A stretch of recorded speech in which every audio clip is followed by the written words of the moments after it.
बॉलीवुड की वो नामचीन हीरोइन पिज़्ज़ा खाने गई थी और वहाँ वो कॉलेज में उस समय पढ़ती थी। उसे नहीं पता था कि वो वहाँ जाएगी और उसकी किस्मत ऐसे पलट जाएगी। जी हाँ, वो हीरोइन थी रवीना टंडन, जो अपने एक फ्रेंड के साथ एक पिज़्ज़ा कॉर्नर में गई थी। वहाँ वो पिज़्ज़ा खा रही थी और वहाँ उनको सलमान खान के साथ एक फ़िल्म मिल गई थी। वो दौर था 1990 का और सलमान खान को जो है बॉलीवुड में उस समय फिल्में नहीं मिल रही थी। उनके लिए फ़िल्म लिखी थी सलीम खान ने, जो कि अपने बेटे को चाहते थे कि उनके बेटे का करियर जो है बॉलीवुड में बन जाए।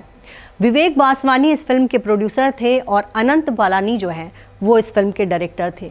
तो विवेक बासवानी और अनंत बालानी ने रवीना टंडन को पिज़्ज़ा सेंटर पे देखा। वो खाना वहाँ बैठी थी एक लड़के के साथ और बहुत ही ज़्यादा खूबसूरत दिख रही थी, इतनी खूबसूरत कि उनको देखते ही उन्होंने उनको फिल्म ऑफर कर दी वहीं पे और कहा कि आप अपना नंबर दे दीजिए, आपके घर जो है फ़ोन जाएगा। फिर रवीना टंडन के पिता रवि चोपड़ा भी एक फिल्म मेकर रहे हैं। उनको सलीम खान का फ़ोन गया और कहा गया कि भाई आपको जो है आपकी बेटी को इस फिल्म में मैं चाहता हूं कि वो काम करे, सलमान खान के साथ उनको काम करना। और वो फिल्म थी पत्थर के फूल। पत्थर के फूल जो है 22 फरवरी 1991 को सिनेमाघरों में आई थी। बहुत ज़्यादा हिट तो नहीं थी, लेकिन फिल्म के गाने बहुत पसंद किए गए थे। रवीना टंडन का लुक इस फिल्म में बहुत पसंद किया गया था और इसके बाद से बॉलीवुड में उनको हाथों हाथ फिल्में मिलने लगी थी। रवीना टंडन का जो है शुरू में उनको मोहरा गर्ल के तौर पर उनको नाम दिया गया, क्योंकि मोहरा जो है 1994 में आई थी और उनके करियर की ये सबसे बड़ी फिल्म थी। रवीना टंडन ने हाल ही में एक खुलासा किया कि बॉलीवुड में उनके साथ बहुत पॉलिटिक्स हुई।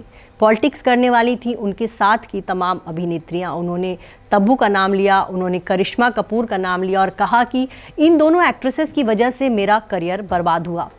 आपको ये बताएं कि 1994 में रवीना टंडन की जोड़ी जो है अक्षय कुमार के साथ बनी थी। इसी फिल्म के सेट पर दोनों का अफेयर भी शुरू हो गया और बाद में सगाई भी हो गई, लेकिन उसी दौरान किसी गलतफहमी की वजह से दोनों की सगाई भी टूट गई। रवीना टंडन ने तब अक्षय कुमार पर यह आरोप लगाया था कि अक्षय कुमार ने उनके साथ बेवफाई की है और इसी वजह से उन्होंने उनके साथ सगाई तोड़ ली थी। अक्षय कुमार से उनका ब्रेकअप हुआ तो लिहाजा वो उनके साथ वो फिल्में नहीं कर रही थी।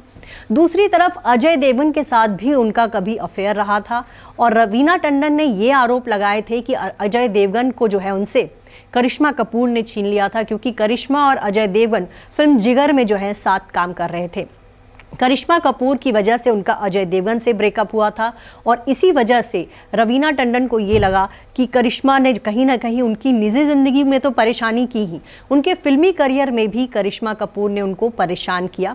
आपको ये बता दें कि साजन चले ससुराल फिल्म रवीना टंडन को मिली थी, लेकिन अचानक उनको फिल्म से बाहर कर दिया गया और रातों रात उस फिल्म में करिश्मा की एंट्री हो गई। विजय पथ फिल्म में उन्होंने बतौर एक्ट्रेस उस फिल्म को साइन किया था, लेकिन उस फिल्म में भी रातों रात तब्बू की एंट्री हो गई। तब ये माना गया कि अजय देवगन जो हैं, जो कि कभी उनके एक्स बॉयफ्रेंड रहे थे, उन्होंने इस फिल्म में रवीना के साथ काम करने से मना कर दिया था। देखा जाए तो रवीना को शुरुआत में बहुत अच्छी फिल्में मिली। उनको पहली फिल्म पाने के लिए कोई स्ट्रगल तक नहीं करना पड़ा, स्क्रीन टेस्ट तक नहीं देना पड़ा और वो जो है बॉलीवुड में हीरोइन बन गई थी, वो भी सलमान खान की हीरोइन, जो कि 90 के शुरुआती दशक में एक चॉकलेटी हीरो के तौर पे बहुत पॉपुलर थे। सलमान खान को जो है एक बड़े स्टार के तौर पर देखा जा रहा था और उनके साथ उनको फिल्म मिली थी। लेकिन बाद के दिनों में कहीं ना कहीं रवीना टंडन जो अपने पर्सनल रिश्तों की वजह से बॉलीवुड में इस तरह से उनकी कैटफाइट शुरू हुई। बॉलीवुड के दो बड़े बड़े एक्टर्स के साथ उनका अफेयर हुआ, फिर ब्रेकअप हुआ और इस वजह से रवीना टंडन का फिल्मी करियर उस तरह से परवान नहीं चढ़ पाया जैसा कि उस दौर की दूसरी एक्ट्रेसेस, चाहे वो माधुरी दीक्षित हो, काजोल हो, जूही चावला हो या फिर करिश्मा कपूर हो, इनका करियर जिस तरह से ऊंचाई पर चढ़ा, रवीना टंडन को बहुत ज़्यादा ऐसी फिल्में नहीं मिल पाई और बाद के दिनों में वो गोविंदा जैसे एक्टर्स की हीरोइन बनकर रह गई।